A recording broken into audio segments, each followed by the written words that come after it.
You are listening to Lanier Listens. All right, welcome guys to the first episode of Lanier Listens. Today we'll be going into a look inside, specifically Lanier FCA. Today I have two guests with me, and I guess I'll be kind of a guest too because I'm part of the FCA team. So we have Ford Reasons and Dylan Lao. Did I say your last name right? Lao, right? It's Lao, Yeah, you said it right. Okay, yeah, Dylan Lao. So guys, I wanted to kind of recap last week. We have established 14 listeners according to Anchor statistics. Let's go. So let's go. I mean, we'll be humble, right? We'll be humble. We're slowly starting to build our base. Yeah, that's And, honestly. that is awesome, man. So we'll just keep on getting these episodes out and getting exposure. Yeah, man. And finding our niche inside the Linear community. And yeah, that is our plan. So yeah, that's our update. That's dope, man. And yeah, today we'll be talking about and going inside how we started the FCA team. And, anything that we want to talk about, we can talk about it right here. This is a casual conversation, informal conversation, just like, maybe this is kind of like us virtually sitting at a coffee table. That's right. It's all right. Right. This is not coffee, but it's a big water bottle. Hey. All right, let's get started. Okay. Wait, so I know, Dylan, you wanted to kind of start us off. So we're seniors, but Yes. when we started FCA, we were freshmen, and that seems so short time, but it's been 3 years. Dylan, how do we start, or how did you think of starting FCA? What was your idea? Okay, so I'm going to give a little bit of a longer story. You can cut out the parts that you want. But from the beginning, I think this was 2017. It was right after I personally got baptized, and I really was into the idea of planting seeds and trying to bring more church back into school, because I noticed how everyone, especially the group of friends that I was surrounded with, they were very going through a lot of turmoil with trust issues, with being stressed out, not really knowing where to turn. And me personally, faith was such the answer to all of those things. And so I remember, this is why I'm outside, because I actually I was reading through some of my old journals about wanting to, because currently back then I went to GCIO, which both of y'all went to, but if you don't know, it's through Gwinnett Church. And I wanted to first link people to GCIO because I didn't really know about FCA or any of that really. And so I just was wanting to start that, just something. And so I was writing about that actually out here. And that sparked me to talk to my parents. And I was telling them my ideas, and they were like, you know what, maybe you could start a club or something. And back then I was really more timid and more shy. So I kind of just shoved that idea down. And so months went by or whatever, or a few days went by, and I actually was just sitting outside. I came from an audition or something, and then I saw Ford. He was just walking along from football practice or whatever. We barely talked. I was just because I was so kind of do I say hi? Do I not say hi? I was just yeah. Oh, you guys were alone, just one on one. Yeah, oh shoot. We knew. It was knew. So I don't know. Just this is kind of more backstory. Our sisters are really close friends.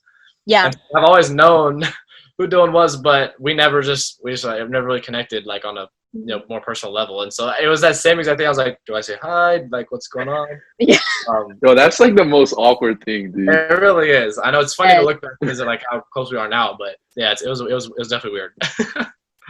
Yeah. So I think Ford ended up saying hi or something, and he just walked. I mean, that's what Ford would do.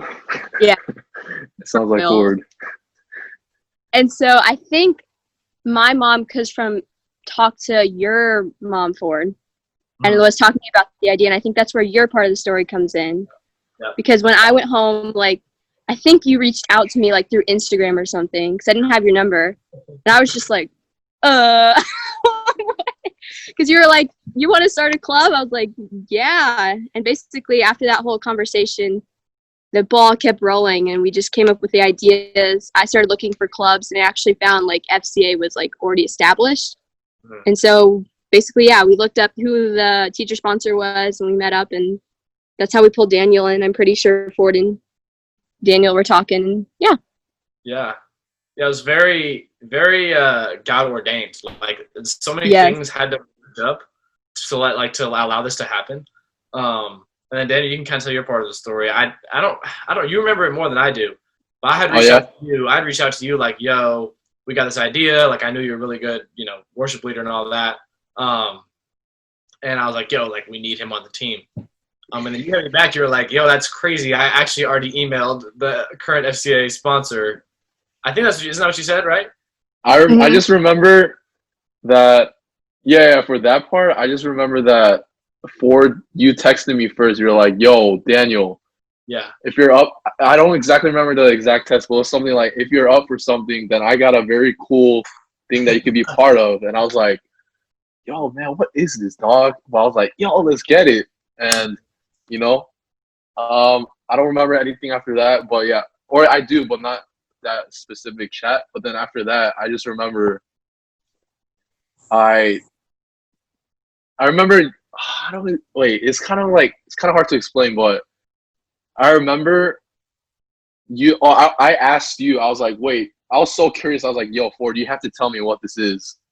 And you finally told me, and I was like, you're asking me, should I send this? You told me that you wanted to start a club, and then you were like, yo, I'm trying to send an email to who the sponsor was back then, Coach Hughes.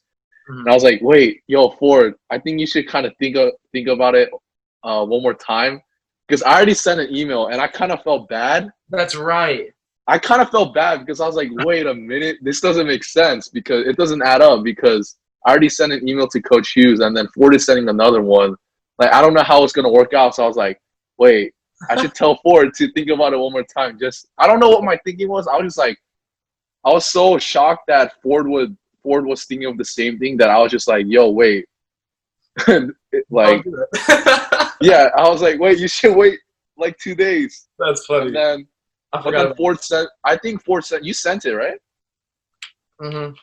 Yeah, you sent it, and then it just added up. Like, I remember I got an email back from Coach Hughes. He was like, there's some other people that emailed me about this. Let's have a meeting at my room. And that's how we started FCA at our school, right? That's pretty much the origin story right there. Do you have anything else, Ford, that I forgot to include? You mean just in how we started? Yeah.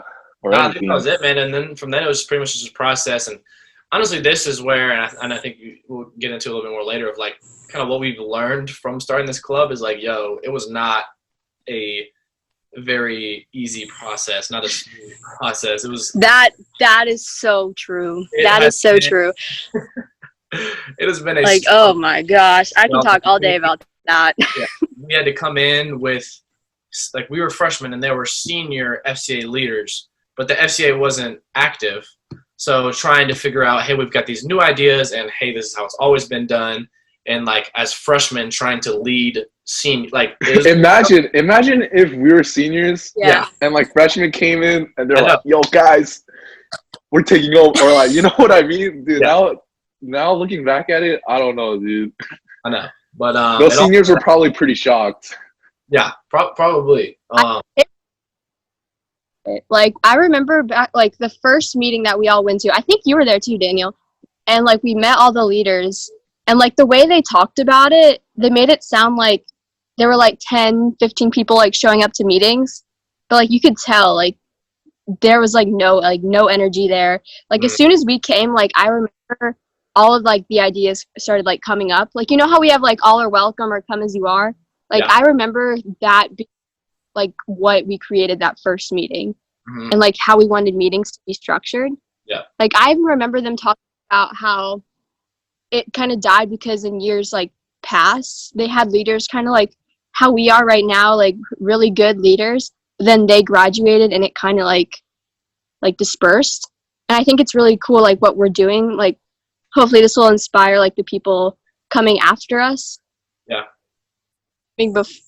coming after us, and hopefully like that disperse doesn't happen. Like we can keep like the energy going for them, and like know that like even through like the struggles that we went through, or like the ups and downs that we face, like I think this will be a really good outlet for them to not only like create a club that they want to see, but also help like continue FCA in the vision that like we have.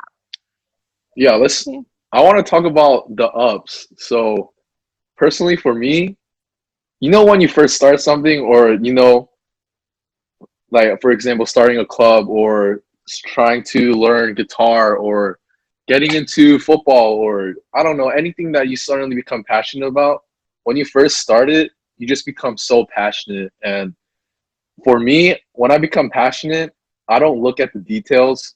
I just look at the top goal. Like when we were playing for FCA, I remember all I was thinking about was like, yo, we're gonna get every single person to come to FCA every single week. And then from there, you know what? It's gonna be, and I was like, yo, it's gonna be so easy, dog. Like we have a good team. We're gonna get there. But then I learned that when you start a club, it's not like that. Like, is that something that you guys also went through? Yeah. Oh yeah. I mean, I am notoriously, I feel like not known for, but like I often get super excited by idea and have like crazy big visions, and just like you said, neglect everything wrong that could happen. Like it's like I'm too optimistic. Like, yo, dude, we can get all 1,800 kids at FCA. It's not even gonna be a problem. Like I was thinking about like the problem of we're not gonna have enough space for how many kids, like I agree. I think that's a good ambition to have. Like that's always a good mindset to come from. But I think one of the things that I've learned a lot is like, hey, setbacks will come, and like I think this has really taught us all how to just deal with setbacks and deal with like just completely unexpected things. Like I don't even know if we want to get into it yet, but like the oxygen just like being repainted or something for no reason, and then we have to completely move and send out a reminder real quick to everyone, and like have someone like usher people to the chorus room and like crazy stuff like that. So yeah, I agree. I think it's easy to have that big vision. I think it's good, but it has definitely taught me how to deal with unexpected things and roll with the punches. Yeah, like what you guys were going on, like the big vision kind of. Like if you guys like remember our first meeting, and like we hit that vision. Like we had like, oh yeah, I was like, yo, we're good.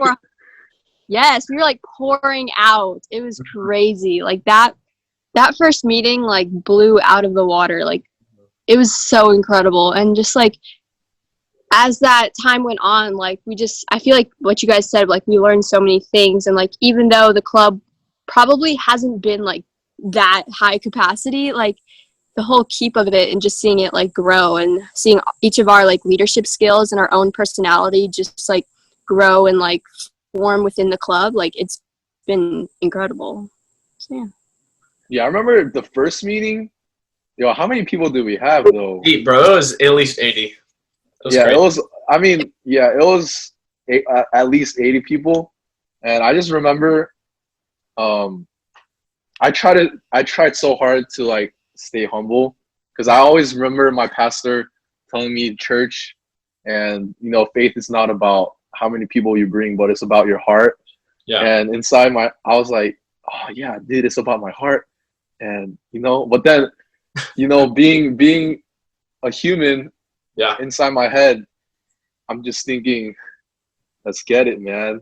And that kind of encouraged me so much. But obviously, I think when you start anything, you need to learn how to engage people throughout. And sometimes, I guess, especially in a school setting, it's kind of hard to do that, especially, when school first starts, everyone's very excited. Like we were when we first started the club, we were very excited. But then, as school goes on, like what I did last year, I took 5 APs, and it was so hard. And I finally understood why people would start going downhill after school started. Yeah. And, you would probably want more sleep, so you don't go to a club in the morning, or maybe you have football practice after. Dedication to Ford, though, because he had football practice every day, and then he will still come in the mornings. And, exactly. Like, dude, that's dedication right there. But, yeah, I understood.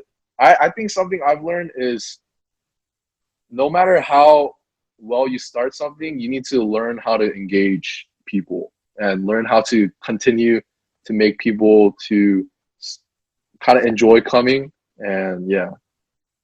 Yeah, definitely do. If there is, so you know how we're in the 4th year of FCA? Yeah. So if there is a word to summarize the first year of FCA, what would it be? The first year? Yeah. A word. I would say spontaneous.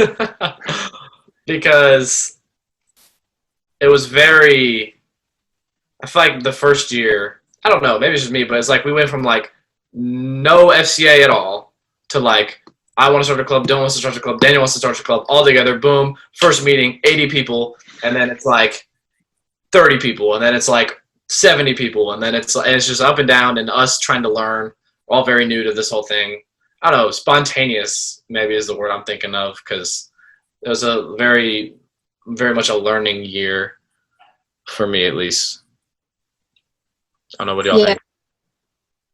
For me, I was going to say blessing, but I think I'm going to change it to growth, because that first year, like, it was incredible, like, the amount of people that stepped willing to help with us. Like, we met so many people. Like, we met people from North Gwinnett FCA. We met people from, like, Inside Out church leaders. We met people from even the school, like, teachers, staff members that were actually for our project and, like, wanting to mentor us and, like, grow us and, like, actually, like, have a huge involvement with FCA.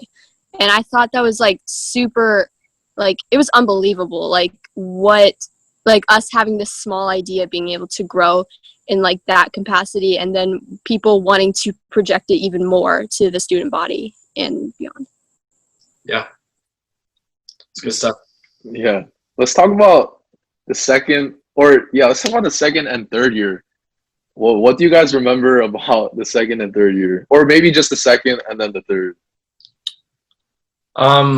Second year, I said sophomore year for us. Mm-hmm. I feel like, oh man, I feel like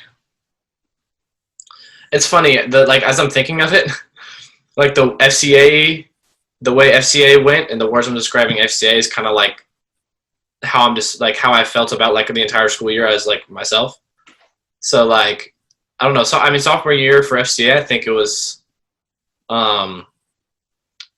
like maturing. I don't know. Like, it was us trying to figure out, okay, we've got this thing started, and how do we keep it going? You know, how do we keep growing? I can't remember. Was it second or third year we were figuring out rooms and stuff, where to meet? I think that was last year. Okay. The year before, it was a lot more like the technicalities of, like, food being made or, like, flyers being distributed. That was a lot of, like, regulations started coming around with clubs, and we had to, like, adapt to everything going on. Right. They did throw a lot of rules. I think that's one of the big. Yeah. Yeah, and I still don't think we're supposed to bring donuts though. Might have been the year. That might have been the year that they changed the bus arrival time. That messed with us. Yeah. That really did. Yeah, and then I think the third year was really about like. I just remember third year was when I think that's when we had an established team. I think that's when we seriously had an established team, because we had Justin, we had Lauren as our photographers, which is a pretty big thing, especially when you're trying to showcase your club. Because personally, for me, I know I'm a photographer as well, so branding and making sure that your social media page looks really well is really good is a very important thing, and they helped us a lot with that. And then I had sophomore years when I had Sam come in as well. And if you guys don't know, Samuel Lee, my boy, he is my boy. But he and we led the worship team, and if it wasn't for Sam, like, I don't know what I would have done, because he helped me through a lot. And sometimes when I felt really tired, we just rotated, and that was a pretty good thing as well. And yeah, I think third year was when we just had the team because we branched out. We had FCA After Dark. Oh yeah. We were supposed to have it twice, but because of Corona, we only had it once. Yeah, I think we really were trying to. Third year was a struggle just because I think as junior year we all got really busy and like it was hard for us to we had a lot of good ideas and it was hard for us to follow through on them. I think the third year we were really trying to figure out, hey, how much can FCA be? Like, how much after school stuff can we do and how much? And like, it was a struggle of trying to actually pursue those ideas. I think y'all, everyone's going to say this. I really think that second semester of last year would have been really big for FCA. But, it's nothing we could do about that. So it's all about trying to figure out what we can do this year. So, yeah, I agree with you, Dan. I forgot about FCA After Dark. That was third year. That was a really good thing for us. So much, let's talk about how we planned that. That was all Rachel, dog. That was all Rachel Bruno. For those that don't know, Rachel Bruno just graduated. She was a part of the original team of FCA. Yeah. She was younger. More that year. So she was one of a new leader or something of the old FCA before us.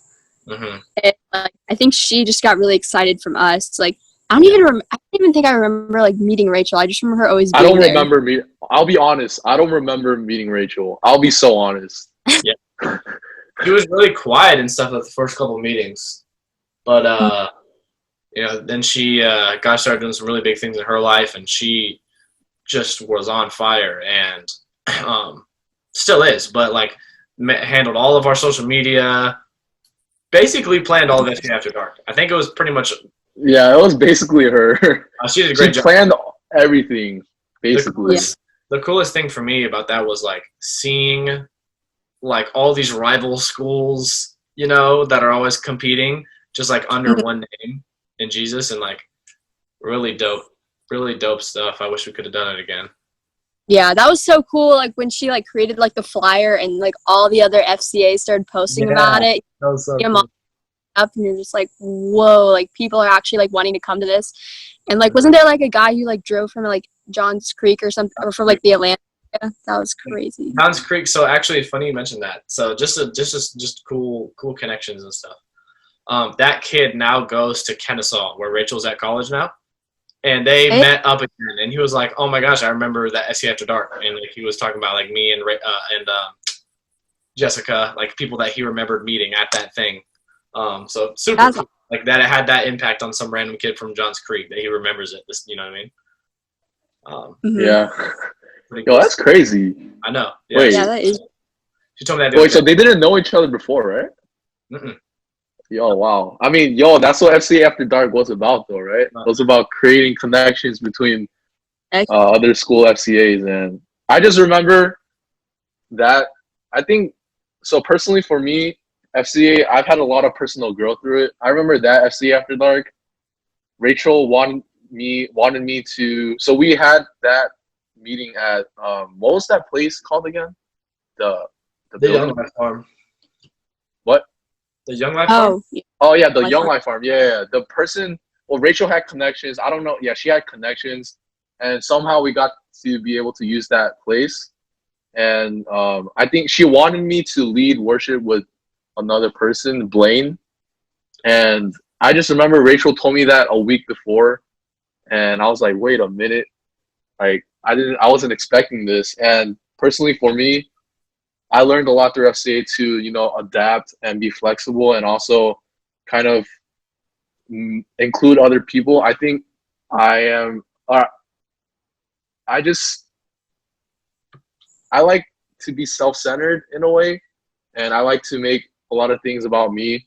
And especially, I learned how to lay down my pride. But during that time, I had a lot of pride in leading worship, and I was very excited to lead worship in front of other people that I've never seen before. And I was kind of reluctant, to be honest. I was reluctant to say yes to Rachel, but I did say yes. And then we literally my worship team and Blaine, we literally practiced on the day of that event. And even when we were practicing, in my head, I was just like, yo, dude, I hope this works out because I don't even know him. I just met him right now. But it worked out very well. And one thing I learned from that FCA After Dark is just to seeing a lot of people come together, and also seeing Blaine coming in. I just learned to lay down my pride and, worship. Even if I'm leading it, it's not about me. And especially the whole reason why we did that was to glorify God. And I just learned that through that, I learned to make it about God and make it about others, and making it about including other people, making sure that everyone feels loved, and not make it about myself, not make it about, So that's something I learned from that FCA After Dark. I think I learned so much last year. Last year was, and then, okay, wait. Dylan, do you have anything else to say about the first FCA After Dark? The first FCA After Dark, I think we covered pretty much everything. So if you want to continue, Yeah, and okay, I learned so much from that one, but I also learned so much through the second. I think I learned the most from the second one. It was like a building block. Because do you guys remember kind of like, so if you guys don't know, just because we're smiling right now, it doesn't mean that we're all smiles when we're working. And there has been some small fights on our team, I guess you could say. I don't know, is fight the right word? Nah, I don't know if it's just been, with every team, there's not going to be a team that doesn't have any type of conflict or personalities clashing. Conflict, it's going to happen. I think that we did a really good job of,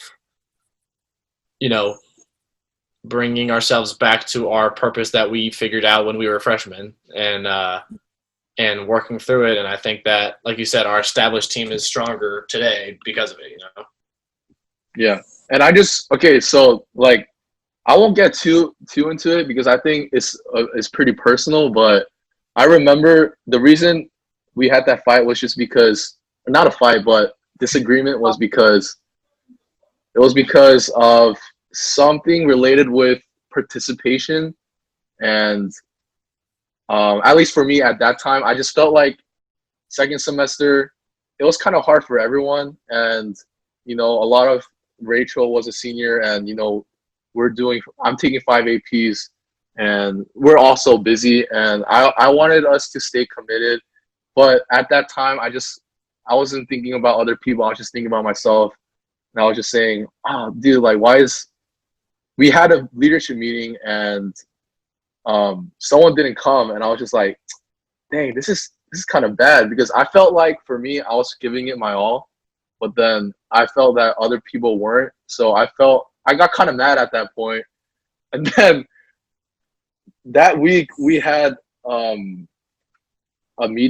general meeting at Lanier, and I decided not to come, and I didn't tell anyone. And that's how it all started. And then I remember it was so crazy. And I just remember like Ford tried to reach out to me. It was like, yo, why didn't you come? I remember Dylan texted me that morning. Dylan was like, hey, Daniel, are you coming to the meeting? And I was like, nah.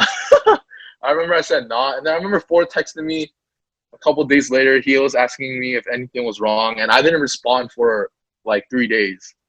And that disagreement led into we were planning on FCA After Dark, the second one, and I remember Coron texting me, and he said, hey, due to the miscommunication and something that I just feel like wasn't right when I was praying to God, I don't think you should be leading worship for FCA After Dark. And he told me, he called me, and I remember he told me I have other people who are going to lead worship. And I don't know why, but that got me really mad too. And I had a really big disagreement with our sponsor, Coron. And I remember, or do you guys remember anything from that? Yeah, you mean like just the whole situation? Yeah. Oh, Yeah, I mean, sure. I mean, you covered the gist. I don't want to, drag it out for too long, but it was just, I think in a nutshell, in teams, I think we just learned how to communicate better.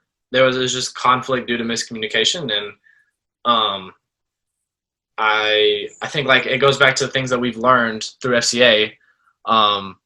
It's going to happen with a team, even a team full of Jesus followers that are just trying to bring more glory to God. Like literally, that's all we're just trying to do. Even in a team of people like that, there's going to be miscommunication. We're humans. We're imperfect. Something might be misinterpreted over text and all sorts of things.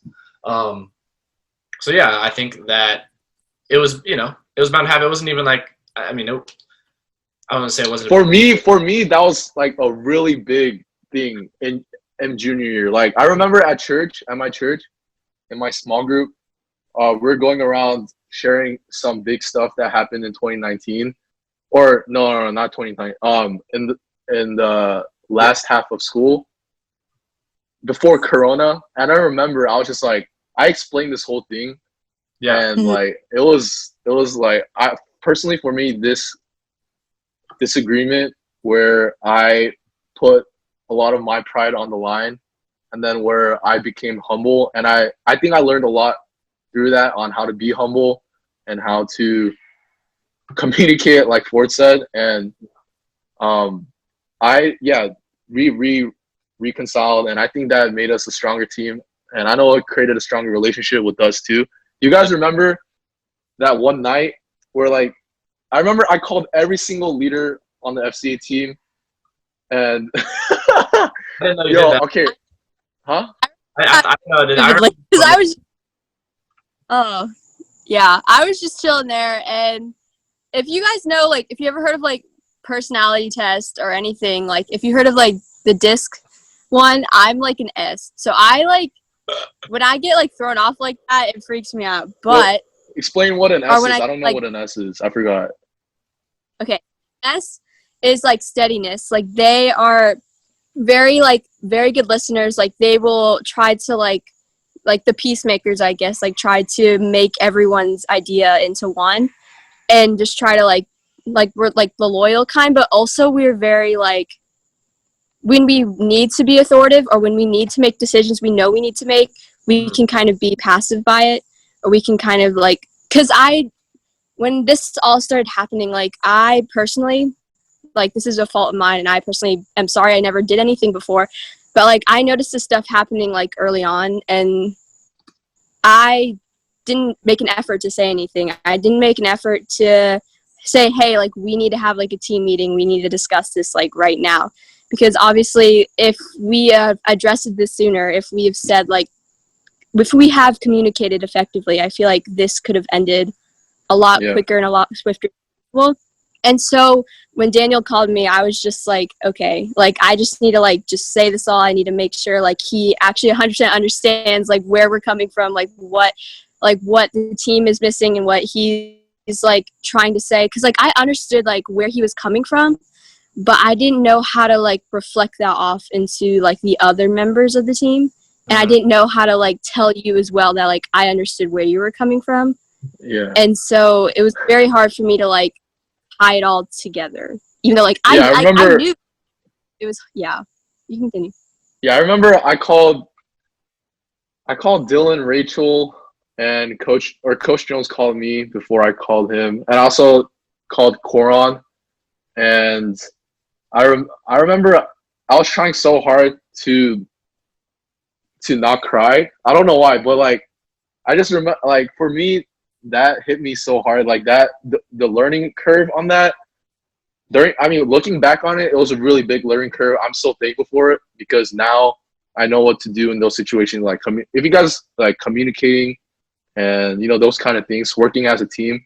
But in retrospect, it was a good learning curve. But at that time, I don't like making mistakes, and I knew I made a huge mistake to disrupt the team, and I was so like disappointed in myself. I was so sad. I was trying so hard, especially because, it's kind of I don't like crying in front of people. So I was like just trying so hard. I was like, Dylan, I'm so sorry, but like I was trying to stay cheerful. I was like, I was trying to sound positive, and thankfully I didn't cry. And all I remember through that call was I didn't want my parents to hear me like apologizing to people, because my house is one story. So like everyone basically like we're recording this call right now. My parents probably can hear me right now, but but I didn't want my parents to listen to me apologize to people, because I didn't want them to think that there was anything wrong. So I went to my garage, and then I turned off the garage lights, and then I went into my mom's car, into the back seat, and I called everyone. I remember that. That's crazy. I didn't know that. Yeah. But I remember when I called Ford, like I couldn't do it anymore. So like Ford, do you remember me like crying a lot? Oh, dude, yeah, that I think I know. I saw like I was like, oh, it was just like some conflict.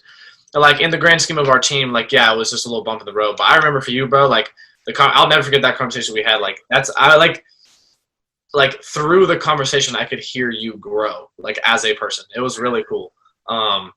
It was great to hear you. I mean, I don't want to say it was great to hear you cry. It was good to hear some like, just like raw emotion. And yeah, dude, like the growth that you had in that situation was great. That was a fantastic conversation. I remember that. Yeah. And that was the night. Yeah, and I will. Oh, sorry, you could go, Dylan. Yeah, I will say too. It's like with you, Daniel. Like, I think like this year, I agree. It's like been the most growth for you. Like, I've seen your faith grow more on like what you post and how you act and how you speak. Like before, like when I first met you, I think like I was so cocky. I think I first met you. I was so cocky. Yeah, and like I was like super freshman cocky. year. Yeah, I never really knew you on like a faith like level at all.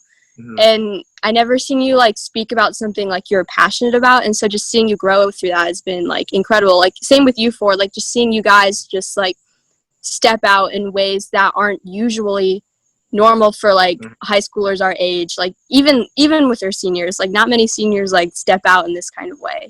And so I think that's cool that you guys are doing that. Yeah. And I mean, also, Daniel, I don't want to cut your time short, but I have another call to get on soon. Yeah. But along those lines, Dylan, like I think, and it's cool that we can all have this conversation about growth. Like Daniel, I've seen you grow so much. Dylan, you said you've seen both of us grow, but Dylan, like you have grown probably more than all of us through FCA. I feel like, I don't know, in my personal opinion, you were telling me, you mentioned earlier. Yo, she's the one that got us donuts, bro. Like I know. She went at night to get free donuts at Dunkin' Donuts.